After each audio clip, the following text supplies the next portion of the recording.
The CEO's face was cold. "Ms. Pierce, we received this email from you 3 days ago." He turned his monitor toward me. My stomach dropped. The email was vicious. It read like I was confessing to anxiety disorders, emotional breakdowns, and doubts about my own competence. Words like unstable, struggling, and not ready for this level of responsibility filled the screen. My voice, my email, my signature, except I never wrote it. I didn't send that, I whispered. Sebastian Whitman, the CEO, leaned back in his chair. "That's convenient, isn't it? Look, Luna, we were interested. Really interested. But this changes everything. We can't hire someone who..." The conference room door opened. My old mentor, Richard Hale, walked in. His silver hair caught the light. His eyes, sharp, intelligent, curious, locked onto mine for exactly 2 seconds before moving to Sebastian. "Sorry I'm late," Richard said calmly. "Traffic was brutal. What did I miss?" "My name is Luna Pierce. I'm 29 years old, and until 17 minutes ago, I thought today would be the best day of my life. I'd been working toward this job for 3 years. The company, Whitman Industries, was a powerhouse in tech strategy and corporate consulting. Richard Hale was their senior director. He'd mentored me back when I was a junior analyst at a different firm, teaching me how to read market trends, how to speak in boardrooms, how to carry myself like someone who belonged. When the recruiter called 2 weeks ago, I almost cried. When Richard texted me, "I'm rooting for you, Luna. You're ready," I knew this was it. This was my shot at the big leagues. My brother Evan didn't understand. Not really. He never did. "That's great, Lou," he'd said when I told him, but his smile didn't reach his eyes. His jaw had clenched for just a moment, barely noticeable. But I knew my brother's tells. I'd known them my whole life. Now, sitting in this interview, staring at an email I didn't write, I understood that clenched jaw meant something. It meant I should have been afraid. "I need to see the metadata on that email," I said, my voice steadier than I felt. "The full header. The IP address. When it was really sent." Sebastian blinked. "You know technical details." "I do. I'd worked in data analysis for 5 years. I knew how to read an email's digital footprints." Richard was watching me now. Not the way a mentor watches a mentee. The way an investigator watches a crime scene. Sebastian pulled up the full email header on his screen. I moved closer, reading the information like a map. The timestamp said 11:47 p.m. on Tuesday. But I'd been asleep. My device would have been off. The IP address didn't belong to my home Wi-Fi. It belonged to someone on my mother's network. My breath caught. Evan had been staying with our mother for the past 3 weeks. He'd had a rough breakup and needed a place to crash. I'd felt bad for him. I'd even loaned him $50 for groceries. "I need to see your security logs," I told Sebastian, my mind racing. "The ones showing who sent this and from where." Richard stepped forward. "Luna, I think we need to pause this interview." "No." My hands were shaking now. "No, I need to prove this wasn't me." He studied me for a long moment. Then he said the words that changed everything. "Start from the beginning." 3 weeks earlier I'd called Evan with the news. "I got the interview," I'd told him, barely containing my excitement. "Richard Hale personally recommended me. It's the job, Evan. It's everything I've been working for." There was a pause. "That's amazing, Lou," he'd finally said. "Congratulations." I'd heard the hesitation, but I'd wanted to believe it was just tiredness. Evan had always been jealous. Not in a mean way, just in that brother-sister way where your sibling's success sometimes stings a little. He was a mid-level manager at a consulting firm. He'd been passed over for promotion twice in the last 18 months. I'd always been the high achiever, and I think that bothered him more than he admitted. When I told him about the interview details the next day, his smile didn't reach his eyes. His jaw tightened. "Whitman Industries is huge," he'd said flatly. "Richard must really believe in you.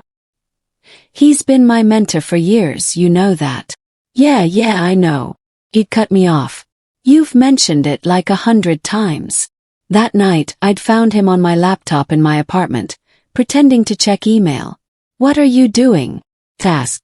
Just browsing, he'd said quickly, closing it. Battery dying on mine. Sorry. I'd thought nothing of it. He was my brother. We trusted each other. That was my first mistake. 2 days before the interview, I emailed my former manager, Nicole Finch, asking for a reference letter. She responded in minutes. Of course. Love to recommend you. I'll send something glowing by tomorrow afternoon. I felt invincible. Nicole had always believed in me. Her letter would seal it. But the letter never came. The next morning I emailed again. Hi Nicole, just following up.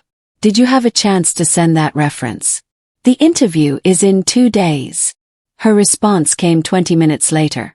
Luna, I'm so confused. I sent you a beautiful 2-page letter yesterday at 3 p.m. Did it not come through? It hadn't. It was gone. I dug through my email, checking spam folders, trash. Nothing. That's when I noticed something odd. In my sent folder, there was an email sent from my account at 4:15 p.m., 15 minutes after Nicole sent her letter. The subject line was blank, and it had been forwarded to Evan's email address. Opened it. It was Nicole's entire reference letter, forwarded to my brother, then deleted from my inbox. My hands had gone cold, and sat down. I'd read it 3 times, hoping I was misunderstanding. I wasn't. When I'd confronted him that night, Evan was sitting on my couch watching TV. Why is Nicole's letter in your email? I'd asked, trying to keep my voice calm. He'd looked confused. What? I don't know what you're talking about. The reference letter. It was forwarded to you and... Oh. He'd waved his hand dismissively. That was an accident. I was trying to send you something and I messed up. It happens. Evan, she sent it to me. You forwarded it to yourself. And then it disappeared from my inbox. He'd stood up, suddenly angry. Are you seriously accusing me of something? Your own brother. I'm dealing with a lot right now, and I don't need this shit from you. He'd walked out before I could respond. I'd let it go. I thought maybe it really was an accident. Maybe I was being paranoid. That was my second mistake. The night before the interview I practiced. I sat in my bedroom, speaking my answers aloud to the mirror. I had my talking points memorized. My strengths, my accomplishments, the specific strategies I developed for a tech company's market positioning. I was in the middle of discussing market segmentation when I heard it. Soft click. Barely audible, but definite. Froze.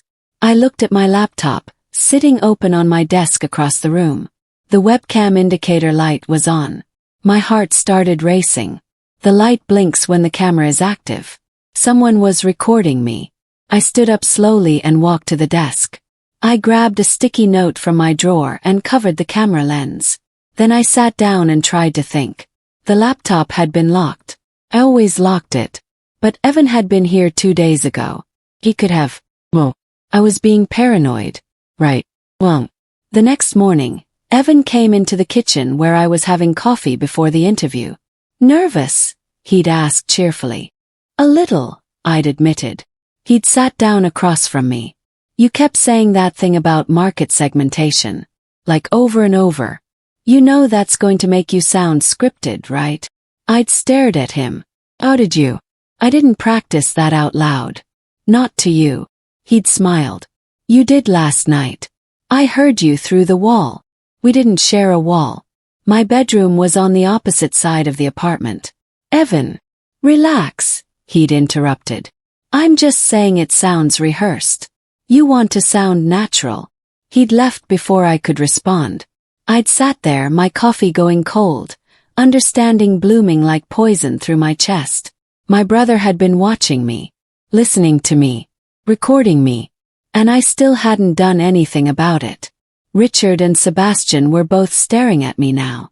I'd explained the sticky note on the webcam, the reference letter disappearing, the USB drive Evan had found and gave me yesterday, the one I'd never put anywhere because it wasn't mine.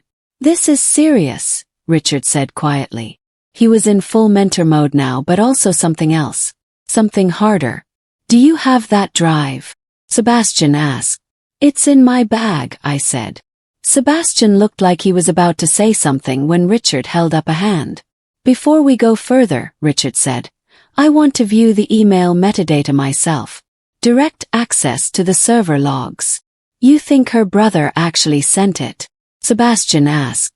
I think, Richard said carefully, that we need evidence before we jump to conclusions. Luna, do you consent to this? He nodded. Yes, completely.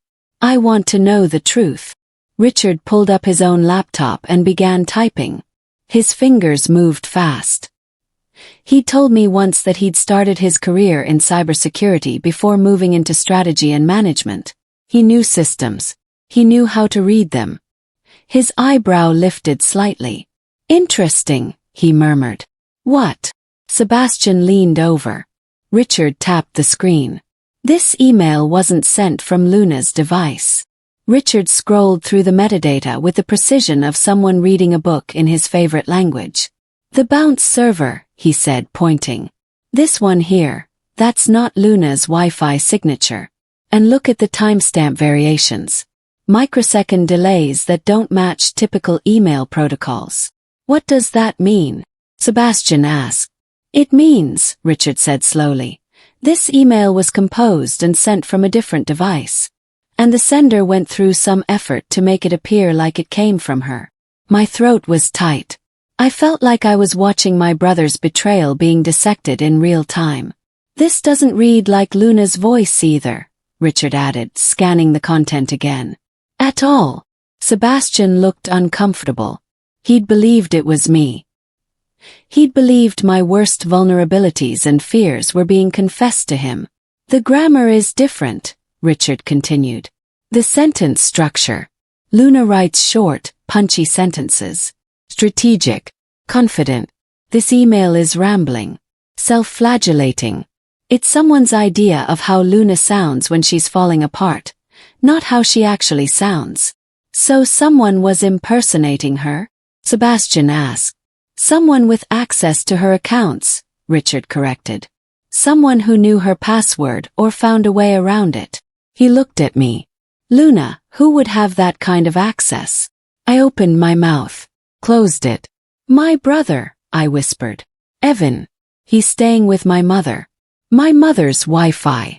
Sebastian's face went red. Your own brother did this. I'd called my mother after the interview ended and Richard told me to go home. Did Evan stay at your place last night? Task. Yes, sweetie, but he left this morning. He said something came up at work. Why? Mom, I need you to check your Wi-Fi. Can you see the history of devices connected? She'd put me on hold. When she came back, her voice was shaking. Luna, there's a device connected from last night around 11 p.m. that disconnected around 12:30 a.m. It says it's a laptop. That had to be Evan. Mom, I need you to keep that information safe. Can you screenshot it? What's going on? Is something wrong? I told her everything. The email. The reference letter. The webcam. The USB drive. She'd gone silent. Then she'd said something that broke my heart. He was so angry yesterday. I made your favorite dinner, that cassoulet you love, and I mentioned how proud I was of your interview today. He stood up from the table so fast his chair fell backward. He said, why do you always have to remind me that Luna's winning and I'm failing? Then he just left. I'd heard the guilt in her voice. Like somehow, her pride in me had broken my brother. It's not your fault, Mom. He said something else, she continued quietly. He said, one day Luna will understand what it feels like to have everyone's expectations crush you with their disappointment.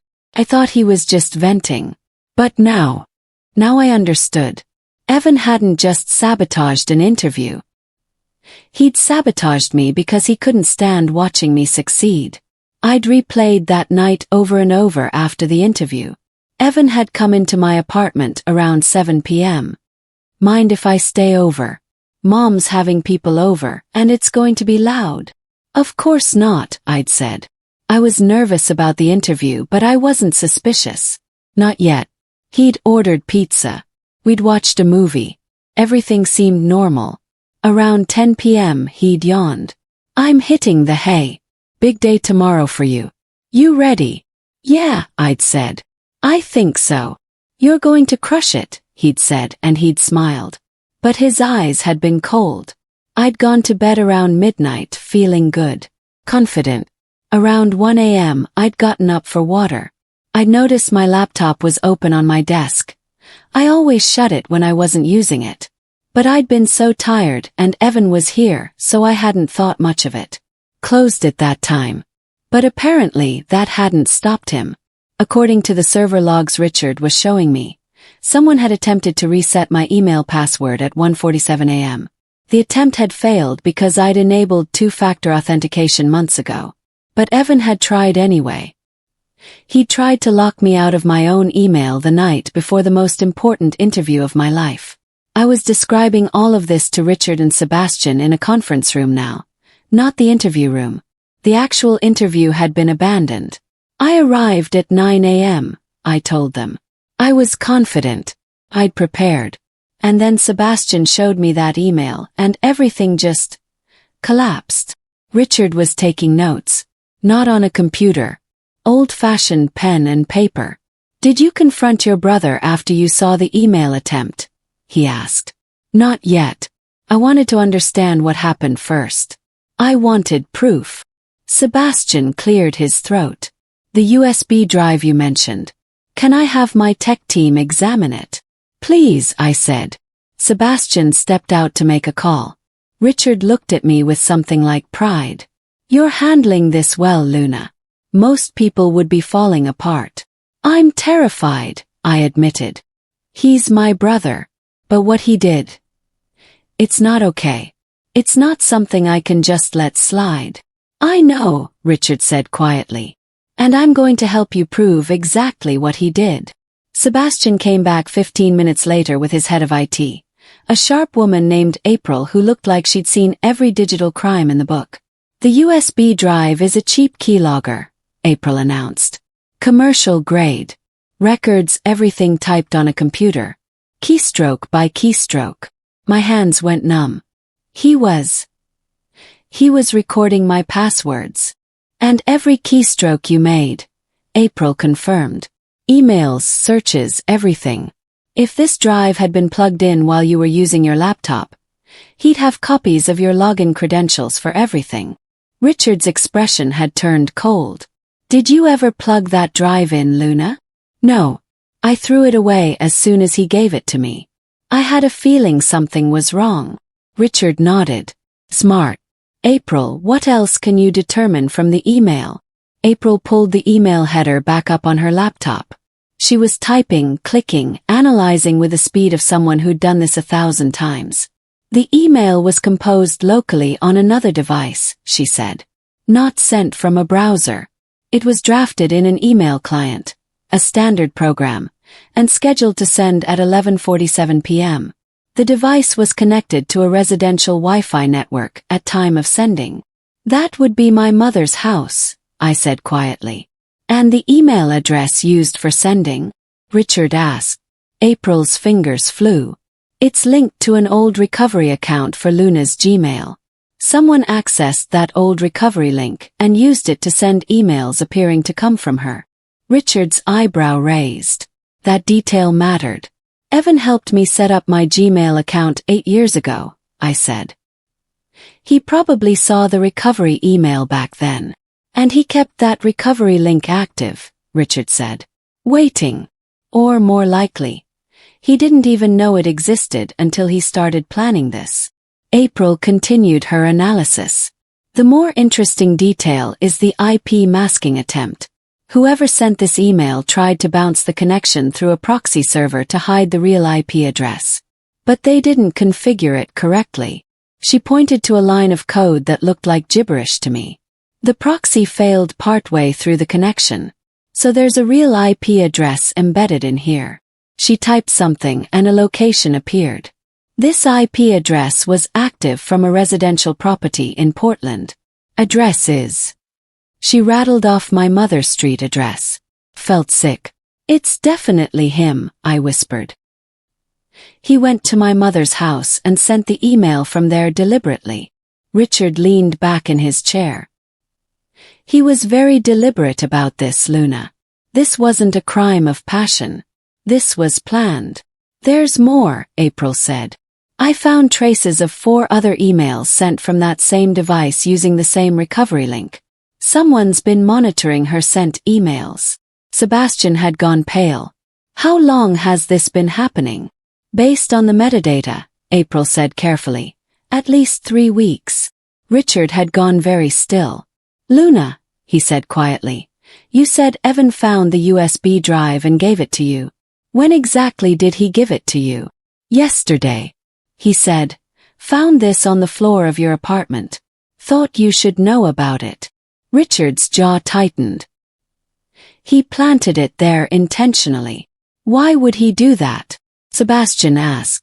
To establish access, Richard said. If Luna had plugged that drive into her laptop at any point, even to check what was on it, he would have had her login credentials within seconds. But I didn't plug it in, I said. Because you trusted your instincts, Richard said. He stood up. April, I need you to pull the financial records for that residential address. Check if anyone purchased that keylogger recently. April was already typing. I can do that, but I'll need legal authorization. You have it, Sebastian interrupted. This company is the victim of fraud. Do whatever you need to do. April nodded and left. Richard turned to me. Luna, I believe you. Believe you completely. And I'm going to help you prove your brother did this. For the first time since this started, I felt like I wasn't drowning alone. 2 hours later, April came back with something that made everything click into place. I found the purchase, she said. The keylogger was bought 3 weeks ago from an electronics retailer. Purchased online using your mother's credit card, shipped to her address, and there's a delivery confirmation. 3 weeks, I repeated. That's when Evan moved in. There's something else, April continued. I traced the old recovery email address he used. It's not something he hacked. It's something you gave him. She pulled up an email chain from 8 years ago. You helped him set up his own Gmail account back then, remember? As part of that process, you added yourself as a recovery contact on his account. I did. I didn't remember. Yes. When you added yourself as recovery, the system automatically linked your accounts. It created a bidirectional recovery relationship, meaning he also got automatic access to your account recovery system. Richard was nodding slowly. So he didn't hack her. He just remembered something she forgot she'd given him. Exactly, April said. He didn't break into anything. He walked through a door Luna left open 8 years ago without even realizing it.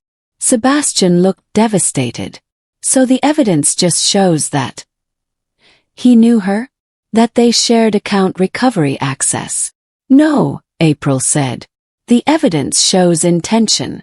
He had access, yes, but he went out of his way to use it. He purchased equipment. He orchestrated a campaign. He sent multiple emails. This wasn't accidental. This was deliberate sabotage over weeks. Richard looked at me. Do you understand what this means? Yes, I said quietly. He planned this. My mother called me that evening. Luna, I need to tell you something about your brother, she said. Her voice was shaky. Last year he came home drunk. Really drunk. I've never seen him like that. Waited. He told me that you'd gotten that big promotion, and he'd been passed over for a partnership at his firm. He said some awful things. I tried to stop him, but he just kept going. What did he say? I asked, though I could probably guess. He said, she always gets everything. Every single thing. And I get the scraps. Get the pity. I get the leftovers of whatever she's done before. He broke a glass. There was glass everywhere. And he looked at me with this expression I'd never seen before, and he said, one day she's going to understand what it feels like. When everyone's disappointed in you. I felt tears sliding down my face. He said, "One day I'm going to make her feel what I feel," my mother continued. And I didn't think he meant anything by it. I thought it was just drunk talk. "Luna, I'm so sorry. I should have told you. I should have warned you." "It's not your fault, Mom," I said. But I understood now. Evan hadn't sabotaged this interview because of something that had happened recently. He'd been planning it for over a year, waiting for the right moment. The moment when I had something to lose. Sebastian had looped in his legal team. "This constitutes fraud, digital tampering, and attempted defamation," the lead attorney Christopher explained. He was sharp, no nonsense, and terrifying. "Your brother committed a crime, Luna. Multiple crimes, actually. What are my options?" I asked. "You can press charges," Christopher said. "File a police report. Potentially pursue civil damages. Or, and this is the option I'm recommending, we handle this internally at first. We document everything. We gather more evidence. And then we give him a chance to explain himself before we go to the authorities." "Why would we do that?" I asked. "Because," Christopher said, "sometimes people make one catastrophic mistake. Sometimes, if given the opportunity to admit what they did and face consequences, they learn. But if you go straight to the police, the consequences are going to be much worse for him." Richard was watching me, gauging my reaction. "I want to think about it," I said. "Think fast," Christopher advised. "Meanwhile, we're getting a warrant to pull your brother's bank records. Everything." That evening my phone buzzed. It was a text from Evan. "Hope your interview isn't too stressful, winking face." The winking face emoji felt like a knife. I showed it to Richard, who was helping me review everything. "He doesn't know you've figured it out," Richard said quietly. "He thinks you're still in the dark. He thinks that email worked." "What do I do?" I asked. "That depends," Richard said. "Are you going to let him dig himself deeper? Or are you going to confront him now?" I looked at the emoji. That winking face. Like he was in on a joke, and I was the punchline. "I'm going to let him dig," I said. "I want more than proof. I want him to confess."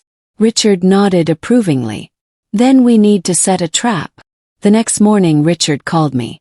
"I've made a decision," he said. "I'm hiring you. Not as an interview. Not as a trial. Full-time senior analyst position starting Monday. 30% higher salary than we initially discussed. And a signing bonus of $20,000. I couldn't speak. "You've proven your integrity, your intelligence, and your character under enormous pressure," Richard continued. "I want someone like that on my team. Are you interested?" "Yes," I managed. "Yes, absolutely." "Good. Here's the other part," Richard said. "We're going to continue our investigation into your brother. But you're going to be on the inside now. You're going to be part of the team. And when the time comes, you're going to be the one who presents the evidence to him." "Why?" I asked. "Because," Richard said, "he needs to hear it from you. He needs to understand that his sister outsmarted him. That his jealousy didn't just fail, it backfired completely. April discovered something else while she was digging deeper into the server logs. There are more emails," she told me, "Richard and Sebastian. At least 6 more that we didn't initially see. They were sent from the recovery email account but staged to look like they came from your personal email address." She pulled up the threads. One email told Sebastian that I was praying you overlook my anxiety and emotional fragility. Another claimed I'd been diagnosed with situational depression. A third suggested that I had abandonment trauma that made me unreliable. "He was building a narrative," Richard said quietly. "He wasn't just sending one damning email. He was building a case against you, making it seem like a pattern." Sebastian's face had turned red. "I fell for all of it. I thought these were all from you, spread over time." "That's because he wanted you to think that," April said. "He was creating the illusion of a pattern. A person slowly admitting deeper and deeper issues. It's quite sophisticated manipulation." Felt sick. My brother hadn't just wanted to sabotage one interview. He'd wanted to destroy my credibility entirely. Richard made the call to Evan's company on a Thursday. He didn't threaten. He didn't accuse. He simply said, "We've discovered that one of your employees, Evan Pierce, has engaged in digital fraud and professional sabotage against another individual. We have extensive documentation. Before we file a report with the police, we wanted to inform you directly." Evan's company took it seriously. They took it very seriously. They called Evan into a meeting. They asked him directly if he'd sent emails impersonating me. They showed him the IP logs, the device records. And Evan broke. He admitted everything. He cried. He claimed he'd been having a mental breakdown. He said he wasn't thinking clearly. He begged them not to press charges. His company suspended him and called the police anyway. "What are you going to do?"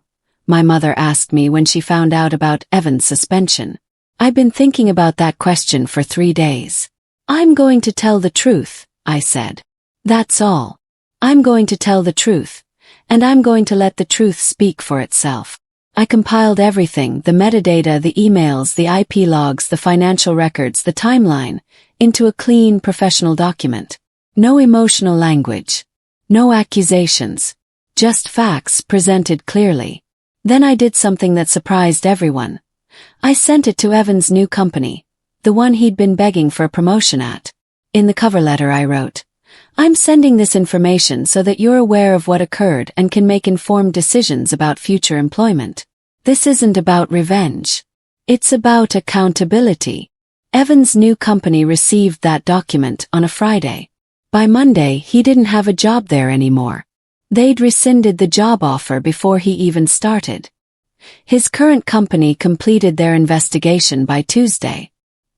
He was fired for breach of professional conduct and digital tampering. Our mother called me crying. "Luna, I think Evan might hurt himself. He's talking about how he's ruined." "Mom," I interrupted gently. "He did this to himself. I didn't ruin him. His choices ruined him." I didn't talk to Evan for 3 weeks. Then he showed up at my apartment. He looked thin, exhausted, broken. "I'm sorry," he said immediately. "I'm so fucking sorry, Lou. I don't know what I was thinking. I was just so angry, and I wanted to hurt you the way I felt hurt." "Stop," I said quietly. "I don't need your apology, Evan. I need you to understand why you did this, and I need you to get help." "I've been seeing a therapist," he said, "since the police investigation started. And I'm on antidepressants now. I think I was depressed. I think I've been depressed for years, and I just took it out on you because you were the easiest target." I didn't feel satisfied by his suffering. I just felt sad. "I'm glad you're getting help," I said. "I really am. But Evan, I can't forgive this right now. Maybe someday. But not now." He left crying. I didn't cry. I just stood there feeling empty. My first day at Whitman Industries was perfect. Richard showed me to my office. A real office with a door and a window overlooking the city. He shook my hand and said, "Welcome to the team. You're going to do incredible things here." I spent the first month proving myself. I worked on 3 major accounts. I presented strategies that impressed clients. I sat in boardrooms and spoke with confidence. Richard called me into his office at the end of week 3. "I want you to know something," he said. "What you did, the way you handled everything with your brother, the way you didn't let rage or hurt dictate your actions, that's rare. That's the kind of character that builds empires." "Thank you," I said. "You didn't just survive sabotage," Richard continued. "You outsmarted it. You transformed it into a career. That's something special, Luna."